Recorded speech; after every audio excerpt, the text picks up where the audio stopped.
Did you like the intro? One of the main reasons why I wanted to do that intro for this video is because this was one of the projects that I did on film school, which was trying to portray a fear in a small place. So I obviously got inspired by Saw, and obviously I got inspired by Texas Chainsaw Massacre. Jungle of love. Hello everyone, so welcome back to another video on this series on my channel. Let's talk about horror movie duos. And since the summer is ending, thanks God, why not talking about one of my favorite summer movies ever, which are the Texas Chainsaw Massacre, the remake, and its prequel from 2006. So obviously this video is gonna contain massive spoilers from both films because they are quite popular. Like, I believe every horror fan has seen this movie. So in case you didn't know, what I do on these comparison videos is that I compare things like the main characters, the antagonist, side characters, cinematography, atmosphere in general, and also I give fun facts, and most importantly, and the finest part of these videos, is that I give opinions from you guys, because every time that I do these videos I post on my Instagram, what do you think about these movies? The Texas Chainsaw Massacre, the remake from 2003, directed by Marcus Nispel. What you know about fear doesn't even come close. After picking up a traumatized young hitchhiker, 5 friends find themselves stalked and hunted by a deformed chainsaw wield-wielding killer and his family of equally psychopath killers. First things first, this remake is one of the best remakes out there in horror history. Yes, I said it. I absolutely love the original. Texas Chainsaw Original is one of my favorite horror films of all time, and I believe, and for me, the original Texas Chainsaw is the mother of horror. But this remake, overall, before we start talking about different stuff, overall, I really like how this movie took the concept from the original but expanded it, if that makes sense, because we know in the original we don't really get to see too much, and even though the title says Massacre, in the original we don't really see a massacre or like even gore. But I like how this movie, it came out in an era where like the gore was so popular, like slashers were at the top of its level. The Texas Chainsaw Massacre, the beginning, from 2006, directed by Jonathan Liebesman. Before being sent to serve in Vietnam, 2 brothers and their girlfriends take one last road trip, but when they get into an accident, a terrifying experience will take them to a seduced house of horror with a chainsaw wielding killer. The Texas Chainsaw Massacre, the beginning. Just before I start comparing it to the remake, I love this movie so much. It's one of my favorite horror films of all time. One of my favorite slashers. Like, I would say this is my second favorite slasher ever. I know I might sound exaggerating, but I grew up with this film. This is one of those films that really scared me as a kid, because that Leatherface, we're gonna talk about him. I think this movie works perfectly as a prequel to the remake and even to the original film, if that makes sense. We're gonna talk about the characters and the Leatherface and the kills, but overall, I think this is one of those movies that really knows how to portray the Texas Chainsaw Massacre concept. So let's start comparing our characters, and let's start with our leads, our protagonists, our final girls. Both protagonists are quite similar, but also they are very different. And one of the things that they have in common is that they have the same outfit because they are the protagonists. But I think both characters are very strong, and they really know how to shine in their own movies. If we talk about Erin, I think this character has such a great personality because what happens to them like really affects her, and obviously the connection that she has with her boyfriend and her friends is very strong. So I really like that. I also like that once the situation and the accident happens, that completely changes her. I think the acting is phenomenal, and I think some of the decisions that she makes is the decisions that I would personally make. Also, I really liked how this character, as the movie progresses, she changes completely, and she's really affected for the stuff that has happened to her boyfriend and her friends around her. Also, this character as a final girl is a badass. Like, she has one of the best chase scenes in horror when it comes to running from like the main house to the meat factory. That whole chase scene is beautiful, and also the way that she's so clever to trick Leatherface, which is like a massive beast.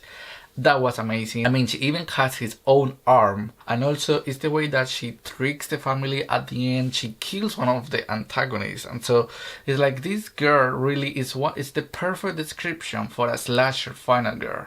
When it comes to Chrissy, if I'll call her final girl, just forgive me because we know she doesn't survive, but she is the protagonist. Now this character, even though she's similar to Erin from the remake, she's also very different and very unique in her own way. There is one scene where she managed to escape from the house, and just because she hears her friend screaming, she decides to help her, and that whole scene really makes you feel bad for her because it's like, you could have escaped, but you decide to help your friends, and that really gives such a strong personality to Chrissy.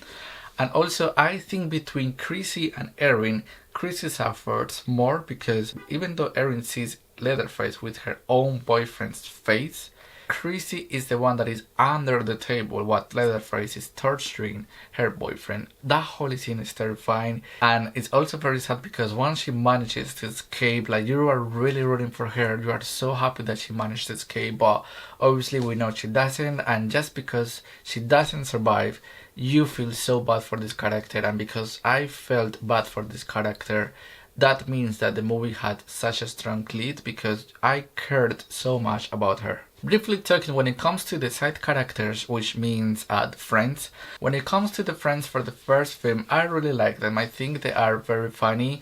I think they grow in their own ways. Maybe we don't see them growing too much because obviously one of the boyfriends is the first one to die.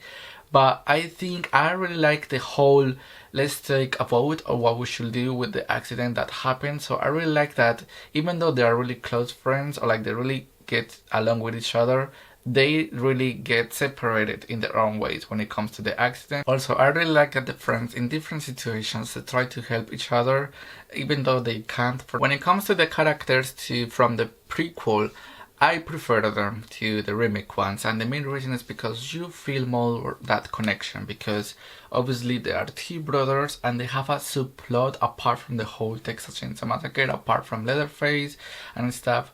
So I think they're not cliche characters. For example, we don't have drunk characters, we don't have like sexy scenes. I'm glad that these characters are not cliche when it comes to early 2000s slasher films. Now, briefly talking about the antagonist, and just before we talk about the main antagonist, let's talk about the families, the Sawyer's families from both films, because they are the villains as well, especially the sheriff.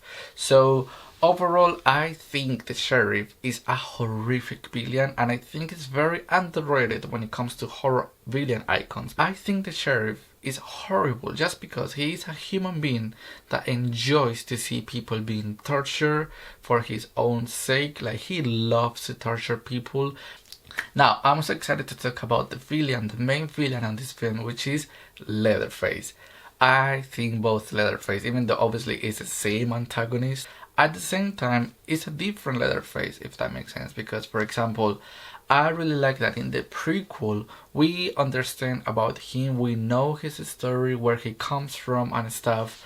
I absolutely loved how badass and how horrifying, how traumatizing and how scary Leatherface in the prequel, because obviously in the prequel Leatherface is like, he does anything that he wants with his victims. The way he tortures the boyfriend and the way he looks horrible. Briefly talking about the cinematography, first thing that I love about both films is that I absolutely love the atmosphere. Like, you can tell these movies take place in summer, and the main thing is because you can feel the sweat. Like, all of the characters are so sweaty. I absolutely love the color palette from both films. It's all about orange and yellows, even some greens and blues when it comes to night shots. I think also the cinematography from the remake, like, I absolutely love the close-up shots to Leatherface, especially at the meat factory, because you can really see his mask and it's like, that's horrible. But I absolutely love the score from the prequel. I have it downloaded on my Spotify. Now, since these movies are slashers, let's talk about the kills.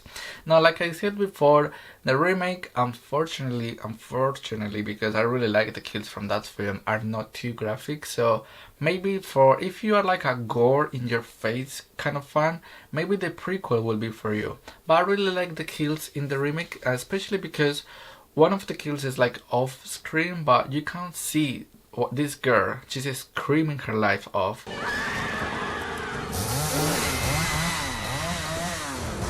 But the kills from the prequel are like, they take the win, because oh my god, the kill from the boyfriend, like the main boyfriend, is horrible.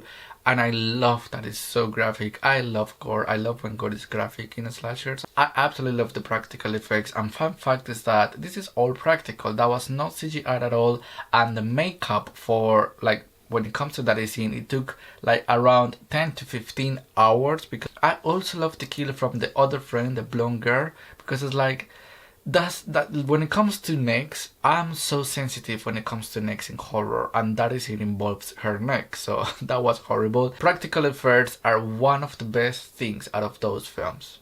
And just before we start in talking about the fun facts and your opinions, when it comes to the storyline, briefly talking, I really like both the storylines. I prefer the prequel one just because it feels more realistic. Like, it feels more like it makes sense why these characters face this. And even though the remake one also makes sense because they pick up someone strange, like, I don't see that happening too much. Because if I'm driving with my friends in such a deserted area and I see someone walking by with blood and stuff, I personally wouldn't take them, because it's like, you don't know it, like, you can't really trust people that much. Now, one of my favorite parts from this video is the fun facts. So I have a few fun facts that I want to share because I found them really interesting, and it's that the prequel, Texas Chainsaw Massacre: The Beginning, is the first ever horror movie to be 18 plus in Iceland.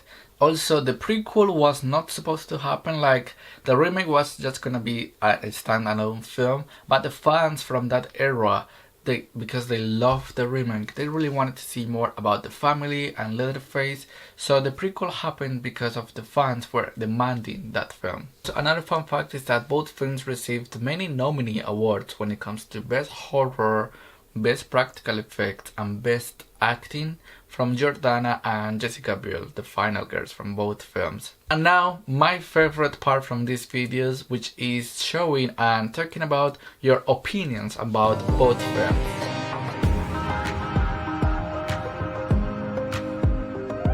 For me personally, when it comes to both films, I do prefer the prequel. I think Texas Chainsaw Massacre: The Beginning, like I said before, is the best film that portrays the atmosphere from a Texas Chainsaw Massacre film. So that was my video. Thanks so much for watching. If you enjoyed this video, don't forget to like, subscribe, comment, all of that magic. And let me know in the comment section below, what do you think about these movies? Which one is your favorite, your least favorite? What do you think about them and stuff? Have a great end of the week, and I will see you soon. Bye bye.